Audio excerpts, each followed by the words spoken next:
panitia pelaksana, dan yang berbahagia seluruh peserta Muhammadiyah Syarhil Quran yang hadir pada hari ini. Hadirin sebangsa dan setanah air yang kami banggakan, peningkatan sumber daya manusia Indonesia terletak pada kualitas sukunya sekaligus pendidikan. Karena pendidikan merupakan alat yang digunakan untuk mencerdaskan kehidupan bangsa dan sebagai alat untuk merubah suatu negara agar menjadi lebih maju. Pada segi sumber daya manusia, masyarakat Indonesia masih sangat rendah. Indonesia merupakan salah satu negara dari 195 negara di dunia dan mengemban peringkat sumber daya manusia tingkat ke-44 dari 195 negara di tahun 2022. Hal itu menunjukkan bahwa pendidikan yang ada di Indonesia masih jauh dari kata layak. Melihat fenomena anak-anak yang ada di seberang lampu merah dan meminta-minta demi untuk makan sesuap nasi untuk menyambung hidupnya, hal tersebut sangatlah memprihatinkan. Selain itu, banyak anak muda yang tidak melanjutkan pendidikannya ke jenjang yang lebih tinggi disebabkan karena faktor ekonomi orang tua. Adapun yang disebabkan faktor kemauan anak untuk tidak bersekolah karena mereka kurang menyadari betapa pentingnya pendidikan. Amerika sudah kemana-mana, kita masih di rumah saja. Jepang sudah mampu membangun rumah kaca tahan gempa, sedangkan kita masih bingung memikirkan besok mau makan apa. Perekonomian kita dikuasai oleh Cina, teknologi kita dikuasai oleh Jerman, Informasi kita dikuasai oleh Barat. aksesnya kita menjadi bangsa yang lemah, sedangkan bangsa yang lemah hanya menjadi bangsa pengekor dan penonton. Demikianlah ungkapan Ibnu Khaldun dalam karya monumentalnya yang berjudul Al-Muqaddimah. Oleh karena itu, pada kesempatan kali ini kami akan menyampaikan syarah Al-Quran yang berjudul Meningkatkan Sumber Daya Manusia yang Unggul, Kunci Menuju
yakni dengan meningkatkan ilmu pengetahuan yang berbasiskan keimanan.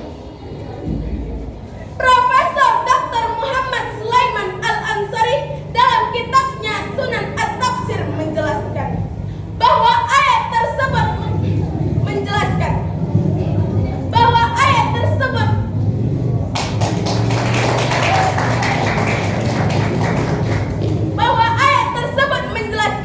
barang siapa berkumpul di dalam diri seseorang, maka Allah akan mengangkat derajat orang tersebut dengan keimanannya, kemudian dengan kadar ilmu pengetahuannya beberapa derajat. Demikianlah hadirin, untuk meningkatkan sumber daya manusia yang berkualitas di negeri tercinta, kita harus mempersiapkan iman dan ilmu, sehingga nantinya tercipta potensi sumber daya manusia yang unggul. Namun apabila ilmu tidak didasari dengan keimanan, maka hanya akan melahirkan manusia-manusia yang jahil, hakikatnya rendah, akhlaknya mazmumah, yang dapat menghancurkan negeri kita. Selain itu hadirin, dampak dari lemahnya iman dan keyakinan ilmu pengetahuan yang disalahgunakan, yang seharusnya membawa ke jalan kebaikan, malah menjerumuskan kepada lubang kebiadaban, kezaliman, dan kesemena-menaan. Jika kita perhatikan yang terjadi dalam negeri kita saat ini, banyak kejahatan-kejahatan yang dilakukan oleh orang-orang berpendidikan, berilmu, dan berwawasan. Orang bodoh kalaupun mencuri hanya demi makan sesuap nasi. Orang miskin kalaupun mencuri hanya untuk makan sehari-hari. Namun, jikalau maling-maling berpendidikan mulai beraksi, bersenjatakan pena, membolak-balikan memanipulasi dana dalam sekejap mata, mereka mampu merogoh uang negara bernilai miliaran rupiah, atau yang disebut dengan korupsi. Demikianlah hadirin, ilmu yang tidak didasari dengan keimanan. Lalu apa yang harus kita lakukan jika kita sudah memiliki ilmu pengetahuan? Sebagai jawabannya, mari kita renungkan firman Allah surah At-Taubah ayat 105 yang akan dibacakan oleh qari'ah kami dan diterjemahkan oleh Sari berikut.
tidak mudah menyerah dalam berusaha.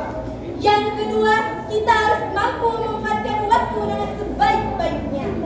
Yang ketiga, di dalam bekerja kita harus selalu bertawakal kepada Allah Subhanahu wa Ta'ala. Hadirin yang berbahagia, selain dengan ilmu yang didasari dengan keimanan dalam peningkatan sumber daya manusia, kita juga dituntut untuk memiliki etos kerja. kita punya bukan hanya sekedar ilmu, melainkan bernilai amal.